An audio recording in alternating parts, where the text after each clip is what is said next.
Iran യുദ്ധത്തിന് താൽക്കാലിക വെടിനിർത്തലായി. പക്ഷേ ഹോർമൂസ് ഇനി പഴയ ഹോർമൂസ് ആയിരിക്കില്ല. 6 ആഴ്ചയോളമായി തുടർന്ന യുദ്ധം താൽക്കാലിക വെടിനിർത്തലിലേക്ക് എത്തിയത് ഹോർമൂസിനെ സംബന്ധിച്ച ധാരണയിലൂടെയാണ്. യുദ്ധം തുടങ്ങിയത് മുതൽ ഇറാൻ അടച്ച ഹോർമൂസ് തുറക്കാം എന്ന ധാരണയിലാണ് താൽക്കാലിക വെടിനിർത്തൽ നിലവിൽ വന്നത് എന്നാണ് റിപ്പോർട്ടുകൾ. എന്നാൽ ഇനിയാണ് യഥാർത്ഥ ട്വിസ്റ്റ്.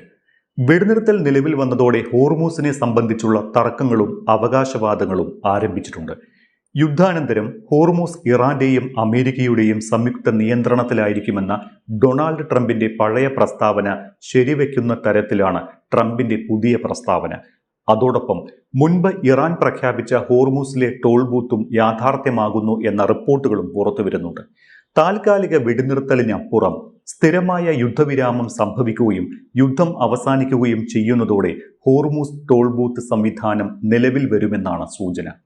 ഹോർമൂസിൽ ടോൾ പിരിവ് ഔദ്യോഗികമാക്കാനുള്ള കരട് ബിൽ ചൊവ്വാഴ്ച തന്നെ ഇറാൻ പാർലമെന്റ് പാസാക്കിയിരുന്നു. പക്ഷേ ടോൾ സംവിധാനം നിലവിൽ വന്നാലും അതിന്റെ നിയന്ത്രണം ആർക്കായിരിക്കും എന്നത് സംബന്ധിച്ച തർക്കങ്ങളും അവകാശവാദങ്ങളും ഇപ്പോഴുമുണ്ട്. 2 ആഴ്ചത്തെ താൽക്കാലിക വെടിനിർത്തലോടെ തന്നെ ടോൾ സംവിധാനം ഔദ്യോഗികമായിട്ടുണ്ട്. ഇറാനിയൻ സായുധ സേനയ്ക്കായിരിക്കും ടോൾ ബൂത്തിന്റെ നിയന്ത്രണം.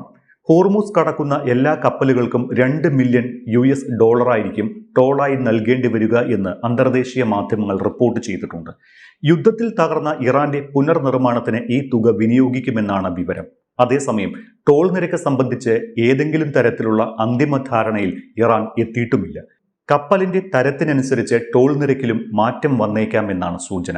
മാത്രമല്ല, ഇനി മുതൽ ഹോർമൂസ് കടക്കാൻ കപ്പലുകൾക്ക് പാസ് അല്ലെങ്കിൽ ലൈസൻസ് ഏർപ്പെടുത്താനും തീരുമാനമുണ്ട്. ഒമാനുമായി സഹകരിച്ചായിരിക്കും ഈ പാസ് ഏർപ്പെടുത്തുന്നത് എന്നും അന്തർദേശീയ മാധ്യമങ്ങൾ റിപ്പോർട്ട് ചെയ്യുന്നുണ്ട്. അതായത് ഇതുവരെയുണ്ടായിരുന്ന ഹോർമൂസ് ആയിരിക്കില്ല ഇനിയെന്ന് സാരം. ഹോർമൂസ് വഴിയുള്ള കപ്പൽ ഗതാഗതം നിയന്ത്രിക്കാനും നിരീക്ഷിക്കാനും നിയതമായ ചട്ടക്കൂടോടുകൂടിയ സ്ഥിരം സംവിധാനം വരുന്നു എന്നാണ് ഇതിൽ നിന്ന് മനസ്സിലാക്കേണ്ടത്. പക്ഷേ അന്താരാഷ്ട്ര സമുദ്ര നിയമങ്ങൾക്ക് എതിരായാണ് ഇറാന്റെ ടോൾ ബൂത്ത് നിർദ്ദേശം. അതായത് ഹോർമൂസ് കടക്കാൻ ടോൾ ഏർപ്പെടുത്തുന്നത് നിയമവിരുദ്ധമെന്ന് ഒറ്റ വാക്കിൽ പറയേണ്ടി വരും. ഐക്യരാഷ്ട്രസഭയുടെ അന്താരാഷ്ട്ര സമുദ്ര നിയമത്തിൽ പറയുന്നത് പ്രകാരം അന്താരാഷ്ട്ര കപ്പൽ പാതകളിലൂടെയുള്ള ഗതാഗതം സൗജന്യമായിരിക്കണമെന്നാണ്. മനുഷ്യനിർമ്മിതമായ സൂയസ്, പനാമ കനാലുകൾക്ക് പണം നൽകേണ്ടതുണ്ട്. പ്രകൃതി തന്നെ ഒരുക്കിയ ജലപാത കച്ചവടവൽക്കരിക്കുന്നതിന് അനുമതിയില്ല. സൗജന്യമായ തടസ്സങ്ങളില്ലാത്ത ഗതാഗതം ഉറപ്പുവരുത്താൻ അതാത് രാഷ്ട്രങ്ങൾക്ക് നിയമപരമായ ബാധ്യതയുണ്ട്. ടോൾ സംവിധാനം ഹോർമൂസിൽ നിലവിൽ വന്നാൽ ഈ നിയമത്തെ വെല്ലുവിളിക്കുന്നതാകും അത്. കടലിടുക്കുകളിൽ ഏർപ്പെടുത്താൻ അതാത് രാജ്യങ്ങൾക്ക് അധികാരമുള്ളത് നിശ്ചിത സേവനങ്ങൾക്കുള്ള ലെവി മാത്രമാണ്. അതുതന്നെ ഏകീകൃത രൂപത്തിലായിരിക്കണമെന്നും നിയമം പറയുന്നു. നിയമവിരുദ്ധം എന്നതിനൊപ്പം ഇറാന്റെ ടോൾ ബൂത്ത് സംവിധാനം ലോകക്രമത്തെ തന്നെ മാറ്റിമറിക്കും. ആഗോള വിപണിയെയും സമ്പദ് വ്യവസ്ഥയെയും തകിടമറിക്കുന്നതിലേക്ക് വരെ ഇത് നയിക്കും. ഒന്നാമത്തെ കാര്യം, ഇപ്പോൾ സൗജന്യമായി ഹോർമൂസ് വഴി നടക്കുന്ന ചരക്കു നീക്കവും എണ്ണ നീക്കവും ലോകത്തിന്റെ എല്ലാ ഭാഗത്തേക്കും എത്തുന്നുണ്ട്. പക്ഷേ ഈ ചരക്ക് നീക്കങ്ങൾക്ക് ടോൾ ഏർപ്പെടുത്തുന്നതോടെ ചരക്ക് നീക്കങ്ങളും എണ്ണ നീക്കങ്ങളും സാമ്പത്തിക പ്രതിസന്ധിയെ നേരിടും. അത് വിപണിയിൽ വിലക്കയറ്റത്തിന് ഇടയാക്കും. മാത്രമല്ല, ഹോർമൂസിൽ ടോൾ ഏർപ്പെടുത്തിയാൽ ലോകത്തെ സമാനമായ മറ്റു പല കപ്പൽ പാതകളുടെയും അധീനതയിലുള്ള രാജ്യങ്ങളും ഹോർമൂസിന്റെയും ഇറാന്റെയും പാത പിന്തുടരാൻ തീരുമാനിച്ചാലോ? അതോടെ ലോകത്തിലെ എല്ലാ കടൽപാതകളും ചിലവേറിയതാകും. ചരക്കു നീക്കം ചിലവേറിയതാകും. ഇത് ആഗോള സമ്പദ് വ്യവസ്ഥയെ തന്നെ തകിടം മറിക്കും.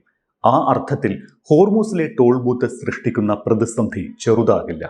സംഘർഷം അവസാനിപ്പിക്കുന്നതിന് ഇറാൻ ഉപാധികളായി US മുന്നിൽ വെച്ച 10 നിർദ്ദേശങ്ങളിലൊന്ന് ഹോർമൂസിന്റെ നിയന്ത്രണം തങ്ങളിൽ തന്നെ തുടരണം എന്നതാണ്. ഹോർമൂസിലെ ഗതാഗത സ്തംഭനം നിയന്ത്രിക്കാൻ US സഹായിക്കുമെന്ന് അമേരിക്കൻ പ്രസിഡന്റ് ഡൊണാൾഡ് ട്രംപ് പ്രഖ്യാപിക്കുകയും ചെയ്തു. ഒരുപാട് നല്ല കാര്യങ്ങൾ നടക്കുമെന്നും വലിയ തോതിൽ പണം സമ്പാദിക്കും എന്നുമാണ് വെടിനിർത്തൽ പ്രഖ്യാപിച്ചുകൊണ്ടുള്ള പ്രസ്താവനയിൽ ട്രംപ് പറയുന്നത്. ഈ പണം ഉപയോഗിച്ച് ഇറാന് പുനർനിർമ്മാണ പ്രക്രിയ ആരംഭിക്കാമെന്നും ട്രംപ് പറഞ്ഞു വെക്കുന്നുണ്ട്. അമേരിക്ക ഇപ്പോൾ അനുഭവിക്കുന്നത് പോലെ ഒരുപക്ഷെ ഇത് മിഡിൽ ഈസ്റ്റിന്റെ സുവർണ കാലഘട്ടമായേക്കുമെന്നും ട്രംപ് പറഞ്ഞു. എല്ലാം നന്നായി നടക്കുന്നു എന്ന് ഉറപ്പാക്കാൻ അവിടെ ചുറ്റിക്കറങ്ങും എന്നുമുള്ള ട്രംപിന്റെ പ്രസ്താവന ഹോർമൂസിന്റെ നിയന്ത്രണത്തിൽ അമേരിക്ക കൂടി ഇടപെടും എന്നതിന്റെ സൂചനയായി വിലയിരുത്താം. എല്ലാ ആശങ്കകൾക്കും വിരാമമിട്ടാണ് വെടിനിർത്തൽ പ്രഖ്യാപനമുണ്ടായത്. തങ്ങളുടെ ആവശ്യങ്ങൾ പൂർണ്ണമായി അംഗീകരിച്ച് ശാശ്വതമായ യുദ്ധവിരാമം എന്നതിൽ കവിഞ്ഞ് താൽക്കാലിക വെടിനിർത്തലിന് തങ്ങളില്ല എന്ന് പറഞ്ഞിരുന്ന ഇറാനും വെടിനിർത്തൽ അംഗീകരിച്ചതോടെ 6 ആഴ്ച നീണ്ടുനിന്ന സംഘർഷത്തിനാണ് അയവ് വന്നിരിക്കുന്നത്. വെടിനിർത്തലിന് മുന്നോടിയായി സംഘർഷം അവസാനിപ്പിക്കാൻ തങ്ങളുടെ നിർദ്ദേശങ്ങൾ അംഗീകരിക്കണമെന്ന് ആവശ്യപ്പെട്ട് 10 നിർദ്ദേശങ്ങളടങ്ങിയ പ്രമേയം ഇറാൻ അമേരിക്കയ്ക്ക് സമർപ്പിക്കുകയും ചെയ്തിരുന്നു. ഇറാന്റെ 10 ആവശ്യങ്ങൾ തുടർ ചർച്ചയ്ക്ക് ഗുണപ്രദമാണ് എന്ന് കണ്ടതിനാലാണ് വെടിനിർത്തൽ തീരുമാനമെന്നാണ് ട്രംപ് പറയുന്നത്. യുദ്ധം പൂർണ്ണമായും അവസാനിപ്പിക്കണമെന്നും ഭാവിയിൽ ഇനിയൊരിക്കലും ഇറാന് നേർക്ക് ആക്രമണങ്ങൾ ഉണ്ടാകില്ല എന്ന് US ഉറപ്പ് നൽകണമെന്നുമാണ് 10 നിർദ്ദേശങ്ങളിൽ ഏറ്റവും പ്രധാനം.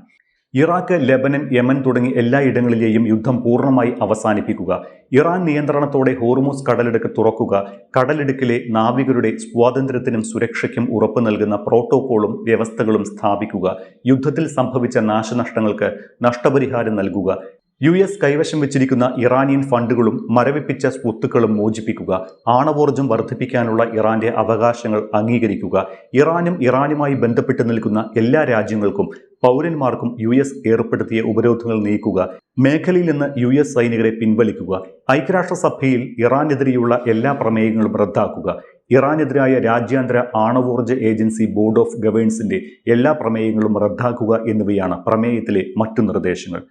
ഇറാൻ ഒരിക്കൽ തള്ളിക്കളഞ്ഞ പാകിസ്ഥാന്റെ മധ്യസ്ഥതയിൽ തന്നെയാണ് ഇപ്പോൾ വെടിനിർത്തൽ ഉണ്ടായിരിക്കുന്നത്. ഇത് ഗുണം ചെയ്യുമോ എന്നറിയണമെങ്കിൽ ഏപ്രിൽ 10 നടക്കുന്ന ചർച്ചയുടെ തീരുമാനമറിയണം.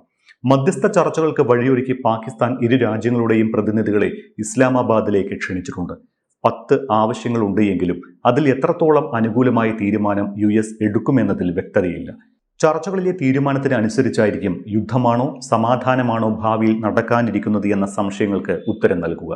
തങ്ങളുടെ ആവശ്യങ്ങൾ അംഗീകരിച്ചാലേ യുദ്ധം നിർത്തൂവെന്നാണ് വെടിനിർത്തൽ പ്രഖ്യാപനത്തിന് പിന്നാലെ ഇറാൻ പരമോന്നത നേതാവ് മുജ്തബ ഖമനിയുടെ വാക്കുകളും സൂചിപ്പിക്കുന്നത്. താൽക്കാലിക വെടിനിർത്തൽ മാത്രമാണ് യുദ്ധത്തിന്റെ അവസാനമല്ല എന്നാണ് മുജ്തബ സൈനികർക്ക് നൽകിയിരിക്കുന്ന നിർദ്ദേശം. വെടിനിർത്തൽ കരാറിന് പിന്നിൽ ചൈനയുടെ നയതന്ത്ര ഇടപെടലുകളും സുപ്രധാന പങ്ക് വഹിച്ചതായി പറയപ്പെടുന്നുണ്ട്. ചൈനയും പങ്കുവഹിച്ചു എന്നാണ് തനിക്ക് ലഭിക്കുന്ന വിവരമെന്നാണ് ട്രംപ് തന്നെ പറഞ്ഞിരിക്കുന്നത്. ഇറാന്റെ ഏറ്റവും വലിയ വ്യാപാര പങ്കാളിയായ ചൈന ചർച്ചകളുടെ ഓരോ ഘട്ടത്തിലും ടെഹ്റാനുമായി നേരിട്ട് ബന്ധപ്പെട്ടിരുന്നതായി ഇറാൻ തന്നെ വ്യക്തമാക്കിയിട്ടുമുണ്ട്. പശ്ചിമേഷ്യയിലെ യുദ്ധം ആഗോള സമ്പദ് വ്യവസ്ഥയെയും ഊർജ്ജ സുരക്ഷയെയും ദോഷകരമായി ബാധിക്കുമെന്ന് ചൈന നേരത്തെയും ആശങ്ക പ്രകടിപ്പിച്ചതാണ്. ഇറാൻ യുദ്ധം അനാവശ്യമാണ് എന്നും ഇത് അവസാനിപ്പിക്കാൻ എല്ലാ കക്ഷികളും ആത്മാർത്ഥത കാണിക്കണമെന്നും ചൈന ആവശ്യപ്പെട്ടിരുന്നു. ഇതെല്ലാം കണക്കിലെടുത്താണ് പാകിസ്ഥാന്റെ മധ്യസ്ഥതയിൽ താൽക്കാലിക വെടിനിർത്തൽ നിലവിൽ വന്നത്. 10 നടക്കുന്ന ചർച്ചയിൽ സംഘർഷത്തിന്റെയും വെടിനിർത്തലിന്റെയും ഭാവി തീരുമാനിക്കപ്പെടും.